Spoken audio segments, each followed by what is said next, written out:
Breakout strategy 2025 breakout trading में master बना देगी। क्या आप हर बार ब्रेकआउट पर एंट्री लेते हैं और फिर मार्केट आपको धोखा दे देता है? क्या चार्ट पर बड़ी कैंडल देखकर दिल धड़कने लगता है और अकाउंट भी? तो रुकिए, अब नहीं होगा ऐसा, क्योंकि आप देखने वाले हैं ब्रेकआउट स्ट्रैटेजी 2025, जिससे न सिर्फ आप फेक ब्रेकआउट पहचानेंगे बल्कि प्रोफेशनल्स की तरह एंट्री लेना भी सीखेंगे। कब एंट्री करनी है, कब वॉल्यूम कंफर्मेशन चाहिए, कैसे रेंज ब्रेक करना असली ब्रेकआउट बनता है और कैसे बने आप भी ब्रेकआउट ट्रेडिंग में मास्टर। 2025 का गेम चेंजर बनने वाला है ये वीडियो। रिस्क मैनेजमेंट से लेकर माइंडसेट तक सब कुछ मिलेगा। अगर मार्केट को वाकई में सीरियसली लेना है तो इस वीडियो से बेहतर शुरुआत कहीं नहीं मिलेगी। वीडियो देखिए, सीखिए, समझिए और पेशेवर ट्रेडर बनिए।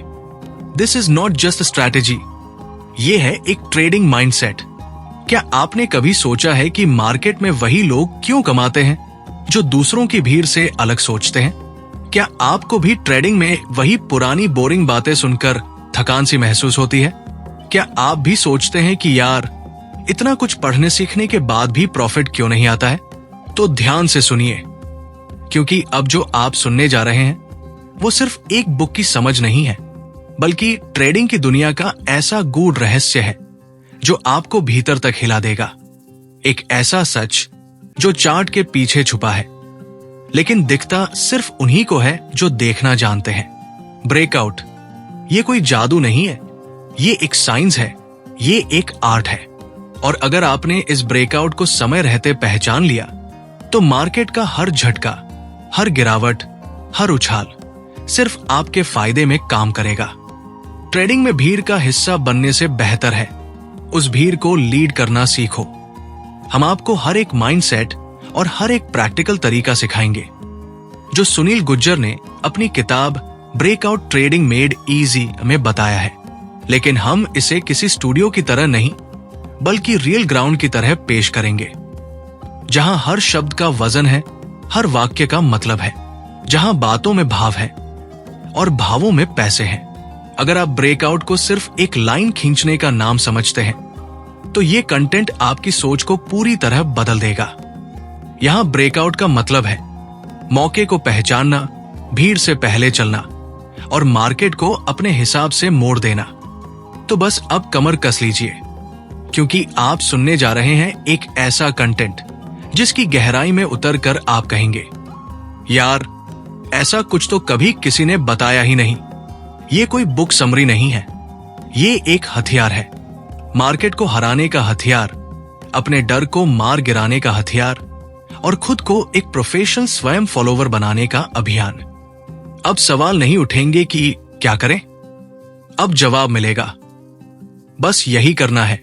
और भाई, अगर आपने समरी को पूरा सुन लिया तो मार्केट आपको फिर कभी चौंका नहीं पाएगा, क्योंकि अब आपके पास होगा प्राइस एक्शन का असली ब्रह्मास्त्र। अब सोचो मत, सुनो। और एक बात, शुरू करने से पहले मैं आपसे एक छोटी सी रिक्वेस्ट करना चाहता हूं। अगर आप चैनल पर नए हैं तो इसे सब्सक्राइब जरूर करें और वीडियो को लाइक करना बिल्कुल न भूलें। अब आइए शुरू करते हैं। ब्रेकआउट ये शब्द जितना सिंपल दिखता है उतना ही खतरनाक होता है।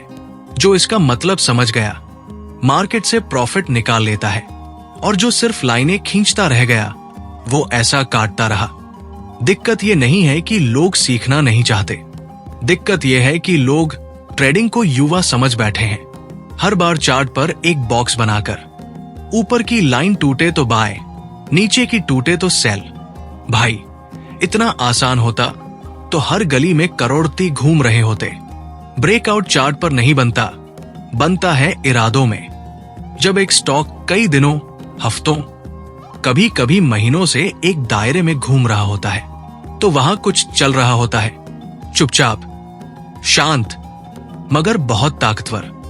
लोग सोचते हैं, अरे ये तो ठहरा हुआ स्टॉक है। लेकिन एक प्रोफेशनल जानता है कि ठहराव के पीछे सबसे बड़ा विस्फोट छुपा होता है, और जब वो विस्फोट होता है तभी होता है ब्रेकआउट। अब यहां ध्यान दो, ब्रेकआउट सिर्फ लाइन पार करना नहीं होता, यह होता है डीलर का दिमाग पढ़ना। कौन खरीद रहा है, कौन बेच रहा है, कहां स्मार्ट मनी घुस रही है और कहां रिटेलर्स को फंसाया जा रहा है, ये सब देखता है अगर तुम देखना जानते हो। ब्रेकआउट की तैयारी तब शुरू होती है जब 90% लोग बोर हो चुके होते हैं, क्योंकि तब मार्केट अपने असली रूप में आना शुरू करता है। हर रोज जो 1% का मोह होता है वो फ्यूचर का ट्रेलर होता है, लेकिन जब 5%, 7%, 10% की एक ही कैंडल बनती है तो वो सिर्फ प्राइस एक्शन नहीं, एक मनोविज्ञान होता है। अब बात करते हैं स्ट्रक्चर की। सिर्फ एक हाई और लो को जोड़ने से ब्रेकआउट नहीं बनता।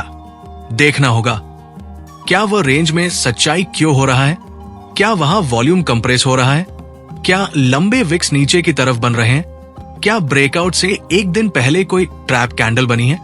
ये सारे सवाल नहीं पूछता वो जो ट्रेडिंग को बिजनेस नहीं, टाइम पास मानता है। देखो, पैसा नहीं बनाता जो चार्ट देखता है, पैसा बनाता है जो चार्ट पढ़ता है। और पढ़ना मतलब सिर्फ कैंडल नहीं, भावनाएं। हां, हर एक गैप, हर एक मूव एक इमोशन होता है। डर, लालच, एक्साइटमेंट, गुस्सा, सब कुछ। अब सोचो, अगर किसी स्टॉक ने 30 दिन की रेंज के बाद डबल वॉल्यूम के साथ आपके ऊपर क्लोज दे दिया, तो ये सिर्फ टेक्निकल सेटअप नहीं, ये एक हाई प्रोबेबिलिटी ट्रिगर है। क्यों? क्योंकि अब उस स्टॉक में लिक्विडिटी घुस चुकी है। अब उस स्टॉक में बिग प्लेयर ने एंट्री कर ली है। अब वो स्टॉक उस बंदूक की गोली बन चुका है जो कभी भी चार्ट पर धाई धाई कर सकती है। एक असली ट्रेडर यहां पर घबराता नहीं, बल्कि कूल माइंडसेट से सोचता है, क्या अब भी रिस्क रिवॉर्ड मेरे पक्ष में है? अगर हां, तो वो बिना भीड़ में घुसे एंट्री करता है। और कहां रखता है? बिल्कुल ब्रेकआउट के नीचे, क्योंकि अगर वो टूटे तो मतलब ये ब्रेकआउट फेक था। सिंपल रूल, ब्रेकआउट पर एंट्री, कॉन्फर्मेशन पर कॉन्फिडेंस और स्ट्रक्चर पर स्टॉप लॉस। लोग सोचते हैं चलो ये ब्रेकआउट है, अभी भागेगा, और फिर वही होता है जो हमेशा होता है। स्टॉक हल्का सा ऊपर जाता है, फिर नीचे आता है। क्यों? क्योंकि तुमने कॉन्टेक्स्ट नहीं देखा, तुमने सिर्फ चार्ट देखा, माइंडसेट नहीं। और मार्केट में पैसा चार्ट से नहीं, माइंडसेट से बनता है। ब्रेकआउट की असली पहचान तब होती है जब प्री ब्रेकआउट फेज मजबूत हो, मतलब साइडवेज मूव के बाद वॉल्यूम स्पाइक, ब्रेकआउट से पहले नैरो रेंज, और ब्रेकआउट वाली कैंडल में बॉडी बड़ी, शैडो छोटी और क्लोज ऊपर से ऊपर। तभी बनता है वो ट्रेड जिसे कहते हैं हाई कॉन्फ्लिक्शन सेटअप। और भाई, जब कन्विक्शन होता है तो प्रॉफिट खुद चलकर आता है। ब्रेकआउट दिखा नहीं कि हाथ कांपने लगते हैं, उंगलियां बाय बटन पर जाती हैं और दिमाग बंद हो जाता है। लेकिन असली प्रो वही है जो मार्केट की स्पीड में भी धीरे सोचता है। ब्रेकआउट मतलब मौका जरूर है, पर एंट्री मतलब रिस्पॉन्सिबिलिटी। हर ब्रेकआउट एंट्री नहीं होती। एंट्री तब होती है जब कॉन्फर्मेशन हो, और कॉन्फर्मेशन सिर्फ एक कैंडल से नहीं आता। कॉन्फर्मेशन आता है कॉन्फिडेंस से। मतलब क्या? ब्रेकआउट हुआ, वॉल्यूम आपके ऊपर वाली नॉर्मल से कम 1.5 गुना हो, ब्रेकआउट से पहले रेंज टाइट हो, RSI, मैक्ट, प्राइस एक्शन सब एक ही दिशा में हो, तभी एंट्री का समय बनता है। एंट्री का मतलब है मोमेंटम की शुरुआत में घुसना, ना कि शोर मचने के बाद भागते हुए चढ़ जाना। बड़े लोग कब खरीदते हैं? जब तुम सोच भी नहीं रहे होते। और रिटेलर्स कब खरीदते हैं? जब स्टॉक 7% ऊपर जा चुका होता है। यहीं पर खेल पलटता है। अब एंट्री के बाद आता है एग्जिट का गेम। लोग सोचते हैं अब प्रॉफिट हुआ तो भागो, लॉस हुआ तो रोक लो।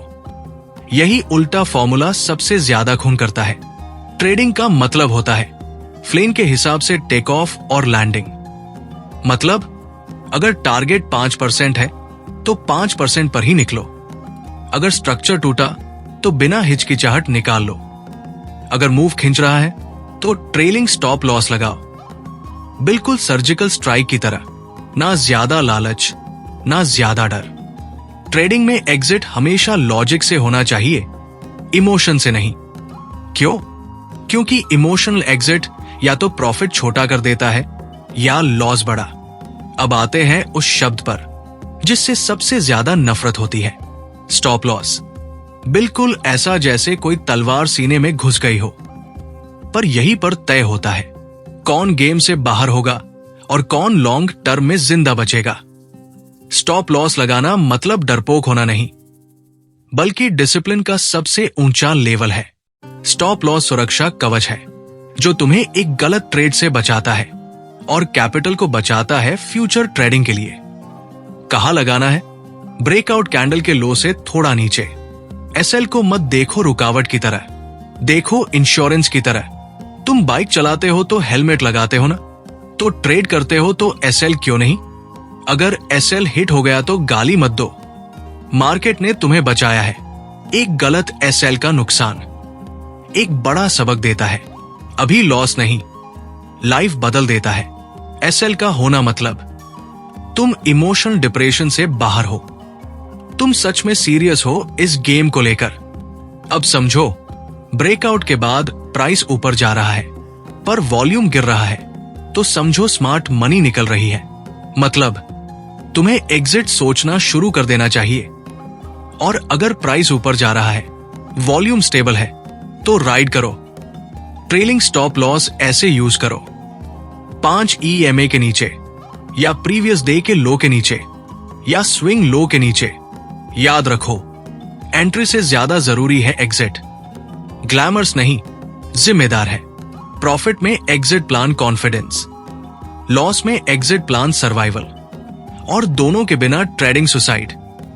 ट्रेडिंग का असली प्रॉफिट तब आता है जब तुम एंट्री से पहले की सोचते हो।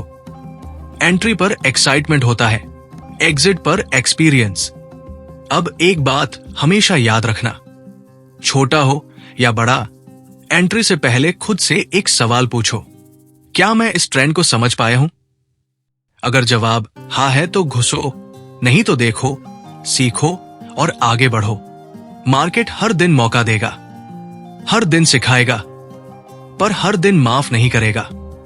ट्रेडिंग में पैसा कमाना एक कला नहीं, बल्कि एक अनुशासन है, और इस अनुशासन की रीढ़ की हड्डी है रिस्क मैनेजमेंट। लोग चार्ट पढ़ते हैं, कैंडल गिनते हैं, इंडिकेटर की शादी करा देते हैं, लेकिन रिस्क कितना है ये नहीं देखते। बस यही गलती हर नए ट्रेडर को बर्बादी की ओर ले जाती है। देखो प्यारे, प्रॉफिट कमाना स्किल है, पर लॉस कंट्रोल करना विजडम है। जो सिर्फ प्रॉफिट देखता है वो कभी ना कभी फंसेगा, पर जो लॉस का सम्मान करता है वही ट्रेडिंग में लंबी रेस का घोड़ा बनता है। रिस्क मैनेजमेंट का मतलब ये नहीं कि लॉस नहीं होगा, बल्कि ये कि लॉस कितना और कैसे होगा ये तुम खुद तय करते हो, मार्केट नहीं। जो लोग बोलते हैं ऐसा तो हो ही जाएगा, रिस्क क्यों सेट करें? उन्हें समझना चाहिए, अगर दृश्य को कंट्रोल नहीं करोगे तो मार्केट तुम्हें कंट्रोल कर लेगा। अब सुनो असली फॉर्मूला, एक ट्रेंड 10 ट्रेड नहीं, एक ट्रेड 1% रिस्क। मतलब अगर तुम्हारा कैपिटल 1 लाख रुपए है तो एक ट्रेड में सिर्फ 1000 रुपए का रिस्क होना चाहिए। हां, सिर्फ 1%। अब लोग यहां भी डरते हैं, भाई 1000 रुपए में क्या होगा? सुनो, सर्वाइवल पहले, स्केलेबिलिटी बाद में। तुम्हें पहले खुद को बचाना है, फिर पैसा बनाना है। ट्रेडिंग का रूल सिंपल है, don't blow your account. Rule no 1, capital बचाओ। और ये रूल तो वॉरेन बफेट भी मानते हैं। अब बात करते हैं पोजीशन साइजिंग की। ये है रिस्क मैनेजमेंट का सबसे छोटा पर सबसे तेज हथियार। फॉर्मूला याद रखो, पोजीशन साइज रिस्क पर trade, entry price, SL price. उदाहरण, कैपिटल 1 लाख रुपए, रिस्क 1% 1000 रुपए, एंट्री प्राइस 200 रुपए, एसएल 195 रुपए, रिस्क पर शेयर 5 रुपए। तो पोजीशन साइज 1000 रुपए, 5 रुपए, 200 शेयर। मतलब तुम 200 शेयर खरीद सकते हो, न कि मन से 500 या 1000। लेकिन लोग क्या करते हैं? कैपिटल 50,000 रुपए और ले लेते हैं 1,000 शेयर। जैसे ही एसएल हिट होता है, अकाउंट का 10% उड़न छू। फिर बोलते हैं मार्केट जालिम है। नहीं प्यारे, मार्केट नहीं, तुम्हारा लालच जालिम है। पोजीशन साइज कंट्रोल करने से 2 फायदे होते हैं। एसएल हिट हो भी जाए तो नुकसान लिमिट में रहता है, दिमाग स्थिर रहता है, नो रिग्रेट, नो पैनिक। यानी माइंडसेट और डिसिप्लिन दोनों मजबूत। और यही माइंडसेट तुम्हें बनाता है एक सिस्टमैटिक ट्रेडर। ट्रेडिंग एक मैकेनिकल गेम है, इमोशनल नहीं। तुम्हारा प्रॉफिट इस बात पर नहीं टिका कि मार्केट ने क्या किया, बल्कि इस पर टिका है कि तुमने कितना रिस्क लिया। अब एक और गहरी बात समझो, रिस्क टॉलरेंस हर किसी की अलग होती है। कुछ लोग 0.5% से भी डरते हैं, कुछ 2% आराम से मैनेज कर लेते हैं। तो क्या सही है? सही वही है जो तुम्हें रात को सुकून से सुला दे। अगर एक ट्रेड की वजह से नींद उड़ जाए तो समझो साइंस कम था, रिस्क बेहिसाब था। ट्रेडिंग में तुम्हें फाइटर नहीं, रिस्क कैलकुलेटर बनना है। हर ट्रेड से पहले सवाल पूछो, मैक्सिमम लॉस क्या है? वर्स्ट केस में कितना कैपिटल बचेगा? क्या अगली अपॉर्चुनिटी के लिए कुछ बचेगा? अगर जवाब हाथ है तभी ट्रेड लो, वरना बैठो, सीखो और इंतजार करो। ट्रेडिंग में कुछ मिस करना कभी कभी प्रॉफिट लेने से ज्यादा जरूरी होता है। मार्केट हर दिन खुलता है, पर कैपिटल हर दिन नहीं आता। और सुनो, आखिरी लेकिन सबसे जरूरी बात, रिस्क से भागने वाले ट्रेडर नहीं बनते, रिस्क को गले लगाने वाले लेजेंड बनते हैं। लेकिन गले ऐसे लगाओ कि अगर रिस्क काटे भी तो प्यार से झेल सको। अगली बार जब चार्ट खोलो, प्राइस लाइन टूटे, कैंडल चमके, तो एंट्री से पहले बस एक चीज तय करो, अगर ये ट्रेड उल्टा चला तो मैं कितनी कीमत पर सबक लूंगा? और वही बनाओ अपना स्टॉप लॉस। रिस्क की इज्जत करो, क्योंकि मार्केट सिर्फ उन्हीं की सुनता है जो रिस्क की भाषा बोलते हैं। चार्ट पर जो दिखता है वो प्राइस है, जो छिपा होता है वो इंटेंशन है, और वही इंटेंशन पकड़ने की कला है कैंडलस्टिक साइकोलॉजी। हर कैंडल सिर्फ रंग नहीं बताती, वो इंसानों की भावना का नक्शा होती है। जब एक कैंडल बनती है तो वो सिर्फ 4 नंबर ओपन, हाई, लो, क्लोज नहीं बोलती, वो बताती है मार्केट का दर्द क्या है, ग्रेस कितनी है, डर किस लेवल पर है। अब देखो प्यारे, बुल सिंगल सिंग आया और लोग कूद पड़े, पर प्रो ट्रेडर वही है जो उत्साह नहीं, समझ से कूदता है। बड़ा सवाल यह है, किस लेवल पर, किस ट्रेंड पर? क्योंकि कैंडल तभी काम करती है जब वो सही जगह पर बनी हो। कैंडलस्टिक ट्रेडिंग की सबसे बड़ी गलती क्या होती है?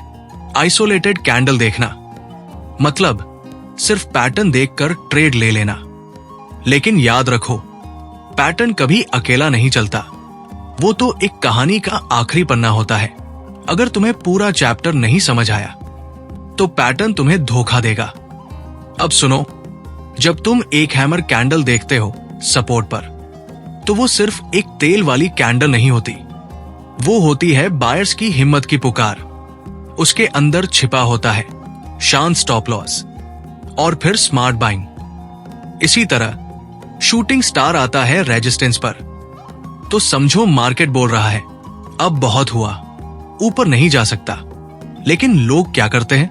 चार्ट स्ट्रांग है फिर भी रिवर्सल पकड़ने चले जाते हैं, और वहां सिर्फ लॉस नहीं होता, सबक भी लगता है। अब बात करते हैं रील शॉर्ट्स की। केस डी से सीखो। केस स्टडी 1, मान लो निफ्टी का चार्ट है, पिछले 3 दिन से साइडवेज चल रहा है, फिर एक बड़ी ग्रीन कैंडल बनती है ब्रेकआउट के साथ। अब लोग एक्साइटेड हो जाते हैं, ब्रेकआउट हो गया, चलो एंट्री ले लेते हैं। लेकिन असली ट्रेडर वहां वॉल्यूम देखता है। अगर कैंडल का वॉल्यूम डबल नहीं है तो समझो ये फेक ब्रेकआउट हो सकता है। केस स्टडी 2, एक स्टॉक है जो पिछले 5 दिन से हायर हाई बना रहा है। 6वें दिन आता है और एक दोजी बनती है, छोटी बॉडी, लंबी अपर विक। लोग सोचते हैं अब रिवर्सल आएगा, लेकिन अगले दिन एक मरुबोजू बनती है ऊपर की ओर। तब क्या मतलब? वो डोजी सिर्फ प्रॉफिट बुकिंग थी। ट्रेंड अभी खत्म नहीं हुआ। यही पर आता है काम। Context based candlestick reading. हर कैंडल को ट्रेंड, वॉल्यूम और लेवल के साथ जोड़ो। कैंडल अकेली कोई फैसला नहीं देती, वो तो बस इशारा करती है। फैसला तुम्हें लेना होता है। अब एक डीप साइकोलॉजी समझो। मार्केट में हर कैंडल एक जंग है, बायर्स वर्सेस सेलर्स, और हर जंग का नतीजा होता है कैंडल की बॉडी साइज। अगर बॉडी लंबी है, किसी एक ने जोर से जीत ली। बॉडी छोटी है, दोनों दाव में है। और विक बड़ी है, दिन में बहुत लड़े लेकिन अंत में थक गए। ये सब बातें इंडिकेटर नहीं बताते, ये सिर्फ कैंडलस्टिक साइकोलॉजी बताती है, अगर तुम उसे सुनना जानते हो। अब सुनो सबसे बड़ा सच। हर कैंडल का मतलब अधूरा है जब तक तुम अपने इमोशंस को बाहर नहीं निकालते। अगर तुम्हारे अंदर ग्रीड है तो तुम हर ग्रीन कैंडल को गोल्ड समझोगे। अगर तुम्हारे अंदर डर है तो हर रेड कैंडल में खतरा देखोगे। लेकिन जब तुम न्यूट्रल होते हो तब कैंडल सच बोलती है। चार्ट को देखो, उससे बात करो, उससे पूछो तू क्यों बना, किसके डर से बना, खरीदार ने क्यों हार मानी, वॉल्यूम गिर क्यों रहा है, इस लेवल पर ही क्यों पलटा। तब जवाब मिलेगा जो ना कोई बुक दे सकती है, ना कोई इंडिकेटर। कैंडलस्टिक तुम्हारा दुश्मन नहीं, वो तुम्हारा गुरु है। वो हर दिन हर मिनट कुछ ना कुछ सिखा रहा है। तुम्हें बस आंखें खोलनी है और दिल से समझना है। अब अंतिम बात प्यारे, चार्ट पर 3 चीजें अगर एक साथ मिले, strong candle, right location, confirming volume, तो एंट्री लो, वरना स्किप करो। अब जब भी करो, या तो ट्रेड करो या पेपर ट्रेड करो, क्योंकि हर कैंडल पैसा नहीं देगी, कुछ कैंडल तो जिंदगी भर का सबक देंगी। 4 पिलर्स याद रखो: breakout entry, context reading, risk management, candlestick psychology. इन 4 शस्त्रों से लैस होकर कोई भी ट्रेडर मार्केट के बैटलफील्ड में कॉन्फिडेंस से, क्लैरिटी से और काम माइंडसेट से उतर सकता है। अगर तुम्हें ये समरी पसंद आई, अगर इसमें से एक भी बात सीखने लायक लगी, तो प्यारे सब्सक्राइब जरूर करना। ऐसे सब्सक्राइब करो जैसे ये चैनल तुम्हारा खुद का हो। ऐसे लाइक करो जैसे ये नॉलेज तुम्हें किसी किताब में भी नहीं मिला। दिल से कह रहा हूं, सब्सक्राइब करके ही जाना, क्योंकि इस चैनल से निकलने वाला हर शब्द तुम्हारे ट्रेडिंग सफर का टर्निंग पॉइंट बन सकता है। रेडी हो अगले धमाके के लिए? तो कमेंट करो, ready for the next trade.